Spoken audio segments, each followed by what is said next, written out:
আরব আমিরাতের বিপক্ষে যে সিরিজটা হলো, সিরিজের প্রত্যেক ম্যাচের পর আমি একটা জিনিস দেখলাম যে আমাদের ক্যাপ্টেন লিটন উনি প্রেস কনফারেন্সে এসে বলতেছেন যে শিশিরের কারণে খুব সমস্যা হচ্ছে। শিশির মানে ডিউ, শিশির মানে আপনার আবার অন্য কাউরে ধরে নিয়েন না। ডিউ এর কারণে সমস্যা হচ্ছে, এটা আরব আমিরাতের বিপক্ষে কোন ক্যাপ্টেন, বাংলাদেশের ক্যাপ্টেন বলতেছে, এটা শুনলে আমার কাছে মানে হাস্যকর লাগে, বিরক্তিকর লাগে। তারপর তারপরে এটাকে আমরা যদি অজুহাত হিসাবে দেখি, দেখেন যে ওই আরব আমিরাতেরই একজন বোলার, সে বলতেছে যে আমরা এই ডিউয়ের জন্য প্রস্তুত ছিলাম এবং সেখানে তারা কি করছে, তারা বলটা ভিজায় সে বল দিয়ে প্র্যাকটিস করছে। এই জিনিস বাংলাদেশে বহু আগে থেকে প্রচলিত, সেই রাজ, সাকিব, রফিক ভাই এরা করে আসছে। বাংলাদেশে তো ডিউ পড়ে। ফলে এই জিনিসটা আজকে আরব আমিরাতের কাছ থেকে আমাদের শিখতে হচ্ছে। আজকে 2025 সালে এসে আরব আমিরাতের কাছ থেকে আমাদের শিখতে হচ্ছে যে আরব আমিরাতকে আমরা 1994 সালে বাতিলের খাতায় ফেলে আসছিলাম। মানে আমরা পিছাতে পিছাতে কোথায় চলে গেছি, কেন এই পিছায় গেলাম? অনেক কারণ আছে, অনেক কারণ আছে, সেসব কারণ আমরা অনেকবার বলছি, অনেকবার এ নিয়ে কথা হচ্ছে। তার মধ্যে একটা জিনিস আমার কাছে খুব মনে হচ্ছে, মানে ইমিডিয়েট সলভ করার মতো একটা জিনিস, সেটা হচ্ছে আমাদের খেলোয়াড়দের ইগনোরেন্স এবং অ্যারোগ্যান্স। যেটা আমি থামবে বলছি যে আমরা এখন মুখে ক্রিকেট খেলতে অভ্যস্ত হয়ে গেছি। আমরা খেলাটা যে মাথায় খেলতে হয়, এটা যে স্কিল দিয়ে খেলতে হয়, এই জিনিসটা ভুলে গিয়ে মুখে খেলতেছি। এটা হচ্ছে ইগনোরেন্স এবং অ্যারোগ্যান্সের ফলাফল। সেই জিনিসটা কিভাবে ফাংশন করতেছে সেটা আজকে একটু বলবো। দেখেন, প্রথমত আরব আমিরাতের বিপক্ষে আমরা সিরিজ হারছি, T20 সিরিজ হারছি, এইটা নিয়ে কোনো আলাপচারিতা হবে এটা আমার মনে হয় না আপনারা কেউ এক্সপেক্ট করেন। আমার মনে হয় যে দু চারজন যারা কন্টেন্ট দেখবেন তারা আরো বিরক্ত হবেন যে দাদা এটা নিয়েও কথা বলতে লেগে গেছে। আসলেই এটা তো খুব হতাশাজনক যে এই 2025 সালে এসে আমাদেরকে এই নিয়ে আলাপ করতে হচ্ছে। একটা ম্যাচ আজকে সুমন ভাই দেখলাম বোধহয় প্রথম আলোতে বলছে যে এই ধরনের ঘটনা আমাদের খুব ইগোতে লাগে। আসলে ইগোতে লাগে। আমরা কানাডার বিপক্ষে যখন 2003 সালে হারছিলাম, ওটা আমাদের বাংলাদেশের জন্য একটা বিপর্যয় ছিল। এরপরে 2014 সালে আমরা যখন হংকংয়ের বিপক্ষে হারলাম, একই রকম ওটা একটা বিপর্যয় ছিল। ওইসব সময়ের কন্টেম্পোরারি খেলোয়াড়রা এটাতে অপমানিত হয়েছেন, ক্ষুব্ধ হয়েছেন, অনেকে অবসর নিয়ে ফেলছেন এসব ঘটনায়। আজকে আমরা দেখতেছি এগুলো নিয়ে বড়াই হচ্ছে। এ তো কদিন আগে সেই আরব আমিরাতের ব্যাপারটারে আপনি কিভাবে ফ্লুক বলবেন? পরপর দুটো ম্যাচ হারা তো এমনিতেই কোনো ফ্লুক না। কিন্তু কদিন আগে 2024 সালেও আমরা আমেরিকার বিপক্ষেও সিরিজ হারলাম। মানে আমরা আসলে ক্লাসিক্যালি ফল করতেছি। সেই ফলটা নানা কারণে করতেছি, যেটা বললাম যে অনেকগুলো কারণ আছে। অনেকগুলো কারণ মিলেই তো আজকে এখানে আসে বিষয়টা। এই যে আমাদের চিটাগাংয়ের একজন অভিজ্ঞ সংগঠক সিরাজউদ্দিন মোহাম্মদ আলমগীর, আলমগীর ভাই ফেসবুকে একটা কথা লিখছেন দারুণ তাৎপর্যপূর্ণ, যে আসলে আজকে যে ফলটা আমরা করতেছি এটা হচ্ছে গত 10-15 বছর ধরে আমাদের ক্রিকেট কিভাবে চলতেছে তার ফলাফল। সত্যি গত 10-15 বছর ধরে আমাদের ক্রিকেট একদম ছাড়া গরুর মতো চলছে। শুধু আমরা জাতীয় দলের দু একটা রেজাল্ট বিক্রি করে টিকেছিলাম, সেটাও আর থাকবে না। খুবই স্বাভাবিক। আপনি যদি ক্রিকেটে মনোযোগী না হন, আপনি যদি এফডিআর অমুক তমুক এইগুলাতে মনোযোগী হন, খুব স্বাভাবিক যে আপনার রেজাল্ট একসময় হারায় যাবে। সে রেজাল্টটা হারায় গেছে। আগেও আমি বলছি যে আমাদের রেজাল্টের মূল কারণ ছিল ইন্ডিভিজুয়াল ব্রিলিয়ান্স। সেই ইন্ডিভিজুয়াল ব্রিলিয়ান্সটা ফল করছে। এখন যে ব্রিলিয়ান্ট জেনারেশনটা আসছে, আমি আগে একটা কন্টেন্টে দাবি করছি যে এখন আমরা সবচেয়ে বেশি ইন্ডিভিজুয়াল ব্রিলিয়ান্স পাইছি। দুর্ভাগ্যচক্রে তারা সবাই বয়সে খুব ছোট, এখনই তারা ব্যক্তিগত নৈপুণ্যে ম্যাচ বের করে নেওয়ার মতো অবস্থা আসে নাই, সময় লাগবে একটু। যে জেনারেশনটার আসার কথা ছিল তারা আবার দায়িত্ব পায় নাই মাঝে, ফলে তারা ইলিটন, সৌম্য, তারপরে শান্ত, এরা ছেঁড়া বেড়া একটা অবস্থার মধ্যে পড়ে গেছে। ডোমেস্টিক ক্রিকেটে কোনো স্ট্রাকচার নাই। ডোমেস্টিক থেকে যে ভালো খেলোয়াড় উঠে আসবে, প্রপার ক্রিকেট হয় না ডোমেস্টিকে। সেই সঙ্গে যুক্ত হয়েছে একটা ক্যাওসপূর্ণ ক্রিকেট বোর্ড এবং ক্যাওসপূর্ণ ক্রিকেট সিস্টেম। মানে আমাদের ক্রিকেট বোর্ডে এবং ক্রিকেটে কি কি চলতেছে আমি এ সময় মুখস্থ করে বলতেও পারবো না। মানে প্রতিদিন এত সব আজগুবি ঘটনা ঘটে, এত ক্যাওসপূর্ণ একটা অবস্থা, কনসেন্ট্রেট করতে কষ্ট হয়, ফোকাস করতে কষ্ট হয়। মানে অ্যাজ এ রিডার, আমি তো সাংবাদিকতা এখন আর করি না, ফলে আমার ফোকাস করা জরুরি না। স্টিল অ্যাজ এ রিডার বা অ্যাজ এ ভিউয়ার আমি ফোকাস করতে পারি না যে কত কি ঘটতেছে। সকালবেলায় শুনতেছি এফডিআর নিয়ে ঝামেলা, মানে ব্যাংক অ্যাকাউন্টে ঝামেলা।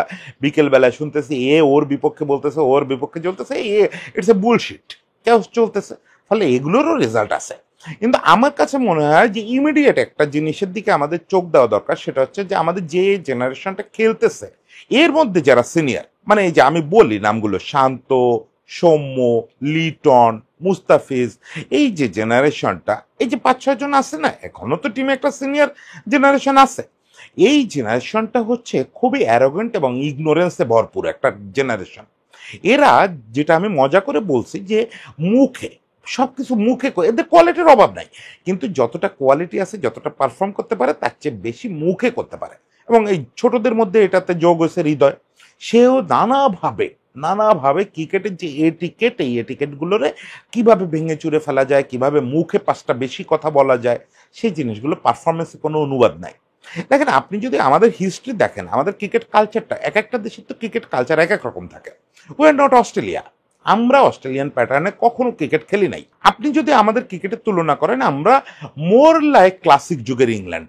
মানে আমাদের ক্রিকেটটা, এটা কারণও আছে, কারণ আমাদের ক্রিকেটটা যেখান থেকে আসছে সেটা হচ্ছে ইউনিভার্সিটিগুলো থেকে আসছে। ঢাকা ইউনিভার্সিটি, চিটাগাং ইউনিভার্সিটি, বড় বড় বিদ্যায়তন থেকে আসছে। এবং যারা আমাদের এখানে ক্রিকেটের রেভলিউশনটা করছেন, তারা একটা বড় অংশ ছিলেন অবাঙালি এবং উচ্চশিক্ষিত মানে অতি উচ্চশিক্ষিত, যার যার ডিপার্টমেন্টের একদম টপ স্টুডেন্ট। এরা মিলে ক্রিকেট শুরু করছেন, তো মানে ক্রিকেটার এস্টাবলিশ করছেন। এই যে গাজী আশরাফ হোসেন লিপু থেকে ফারুক আহমেদ, আপনি যার দিকে তাকাবেন এরা সবাই ব্রিলিয়ান্ট স্টুডেন্ট ছিল। এবং সেই জিনিসগুলো তারা, যেটা হয়েছে ওই আমলে সবাই তো আসলে ইংলিশ কালচারটারে ফলো করতো। ফলে আমাদের এখানে ওই ইংলিশ কালচারটা এস্টাবলিশ হচ্ছে যে আমরা অ্যারোগেন্স, ইগনোরেন্স যা দেখাবো সব ব্যাটে এবং বলে, মুখে না। মুখে আমরা অত্যন্ত ভদ্র একটা আবহ ধরে রাখবো। আমরা যখন পারতাম না তখনও তাই করছি, যখন পারা শুরু করছি তখনও তাই করছি। আমরা খুবই ছোট দলের বিপক্ষে খেলা বা মাঠে একটা ইনসিডেন্ট, আমাদের খেলোয়াড়রা ওপরে এসে কখনো কখনো বিরক্তিও লাগছে যে এত নিরামিষ আচরণ করে কেন। বিশেষ করে সুমন ভাইয়ের প্রতি খুব বিরক্তি লাগতো যে এত নিরামিষ কেন। মুখে খুবই ভদ্র, এই জিনিসটা আমাদেরকে কিন্তু ফল দিছে।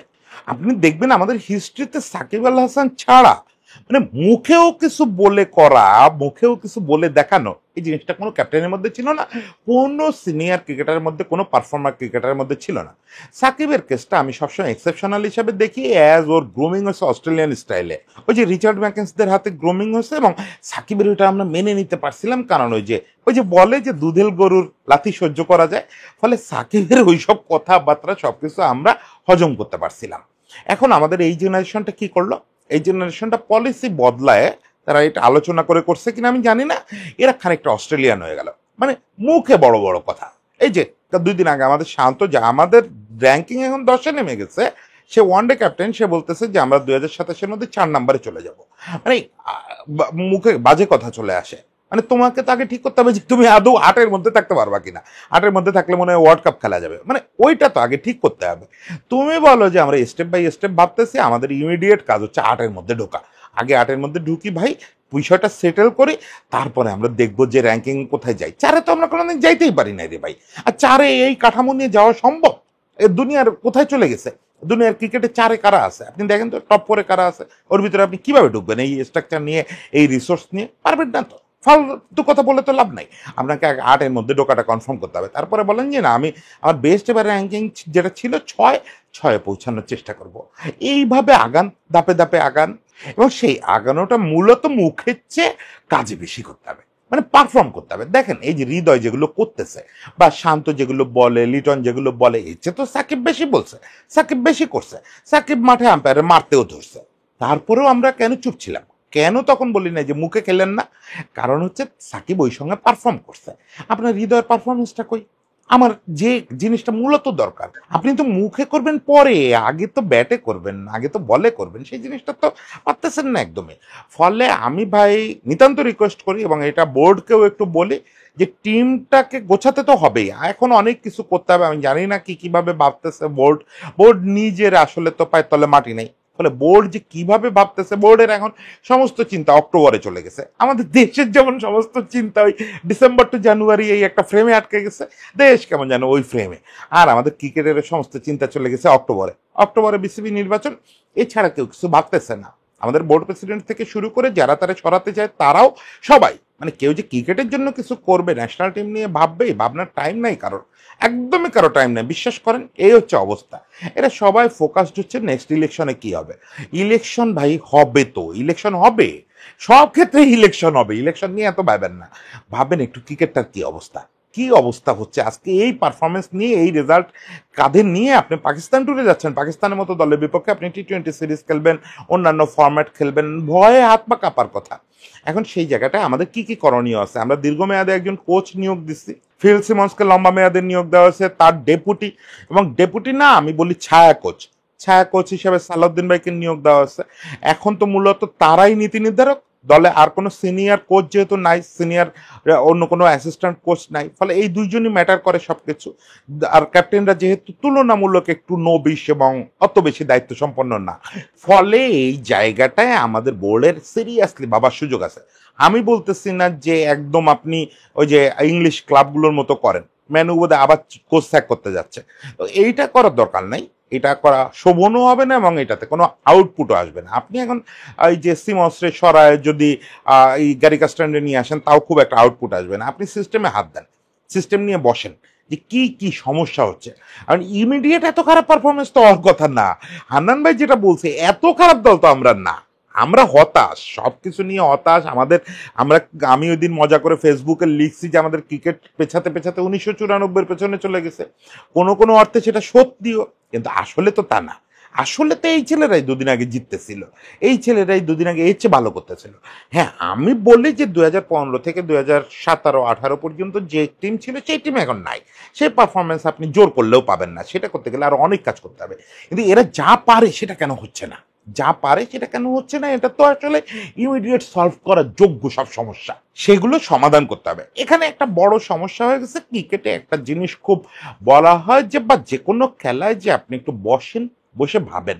এখন আমাদের একটা সমস্যা হচ্ছে কি, আমাদের এই যে সামনে যে সময়টা বা যে সময় আমরা ঢুকে পড়ছি, একের পর এক সিরিজ, একের পর এক সিরিজ এবং অ্যাসাইনমেন্ট, ফলে এই সময় যে আমরা একটু মাথা শান্ত করে খেলোয়াড়দের নিয়ে, ম্যানেজমেন্টের নিয়ে বোর্ড বসবে, সেই টাইমটাও বের করা আবার খুব কষ্ট হয়েছে। কিন্তু এর মধ্যেই করতে হবে, কিছু তো করার নেই, এটাই প্রফেশনাল ওয়ার্ল্ড, এর মধ্যেই করতে হবে। তার মধ্যে প্রথমত অন্যান্য যে জায়গাগুলো নিয়ে কাজ করবেন, দেখেন বোর্ডে যারা আছেন স্টিল, আমি কিন্তু আমার ওই যে কি বলে সমর্থনের ম্যান্ডেট, মানে তাদের যোগ্যতার উপরে সমর্থন।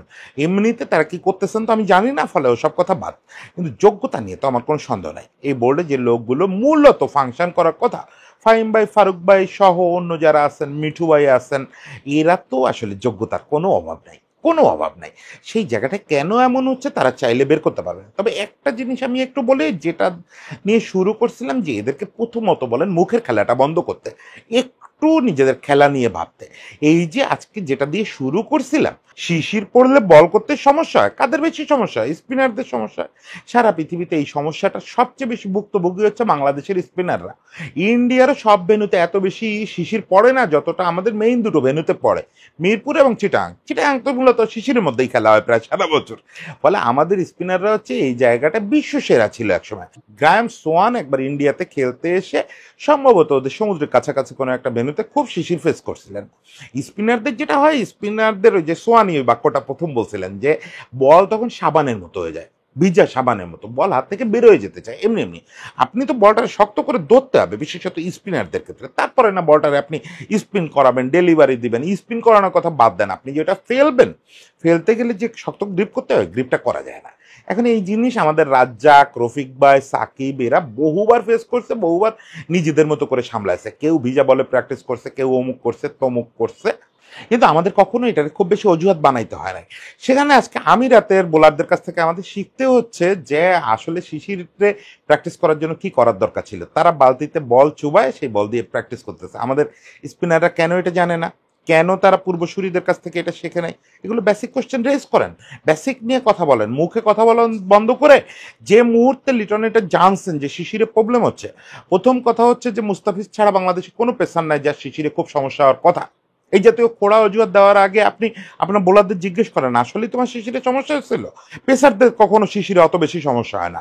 পেসারদের সমস্যার কথা যদি বলেন, তাহলে আমি বলবো পেসারদের চেয়ে বরং ব্যাটসম্যানদের সমস্যা বেশি হয়। পেসাররা যখন বল করে, তারা মোটামুটি সিম ধরে বল করে, যারা সিম না ফেলে তাদের একটু সমস্যা হয়, কিন্তু সিম ধরে বল করতে অত সমস্যা শিশিরে হয় না। সিম ফালানো যায় জায়গায়, বরং ওই সময় বল পড়ে যেটুকু স্কিড করে, ওটাতে ব্যাটসম্যানের বেশি সমস্যা হয়। পেসার আর ব্যাটসম্যান যদি আপনি তুলনা করেন, হ্যাঁ স্পিনারদের এটা মারাত্মক সমস্যা হয়। সেক্ষেত্রে এইসব অজুহাত দেওয়ার আগে আপনি টিমের সঙ্গে আলাপ করেন, এইসব মুখে জগৎ না মেরে আগে খেলোয়াড়দের সঙ্গে আলাপ করেন। বোর্ডেও বলি যে খেলোয়াড়দের একটু আগে সতর্ক করেন, যা তোমরা অ্যারোগেন্স, ইগনোরেন্স পরে দেখাও, আগে পারফর্মটা করো। পাকিস্তানে যাচ্ছ, সবার জন্য প্রার্থনা করি যে পাকিস্তানে যেন কিছু ভালো রেজাল্ট নিয়ে আসে। এই পাকিস্তান নেই, আমরা কিছু মাস আগে টেস্টে ওদের হোয়াইট ওয়াশ করে আসছিলাম, তখন মনে হচ্ছিল যে আমরা নতুন দিনে ঢুকে গেছি। হায়, কোন দিনে বসে সেই আলাপটা করতে হচ্ছে। আজকে মনে হচ্ছে যে 1993-94 সালে বসে কথা বলতেছি এবং ওদিন মজা করছি যে খুব দ্রুত এরকম করতে লাগলে আমরা 1984 পিছনে, মানে প্রথম আন্তর্জাতিক ম্যাচ খেলারও পিছনে চলে যাব। সে অবস্থা যেন না হয় সেটা প্রার্থনা করি। সবার প্রতি আকুল নিবেদন, লিপু ভাই প্রধান নির্বাচক হিসাবে আছেন, লিপু ভাই সব মেধাটাও ইউজ করেন। লিপু ভাই অসাধারণ মেধাবী মানুষ, লিপু ভাই জানেন এখান থেকে কিভাবে উদ্ধার পেতে হবে। সবাই মিলে এটা ঠিক করেন, এছাড়া আমাদের আর কোনো বিকল্প নাই। আমাদের জাতীয় গৌরবের জায়গা তো খুব কম, তার ভিতরে একটা যদি এইভাবে নষ্ট হয়ে যায় ওটা আমরা নিতে পারবো না। সবার প্রতি ভালোবাসা থাকলো, শুভকামনা থাকলো।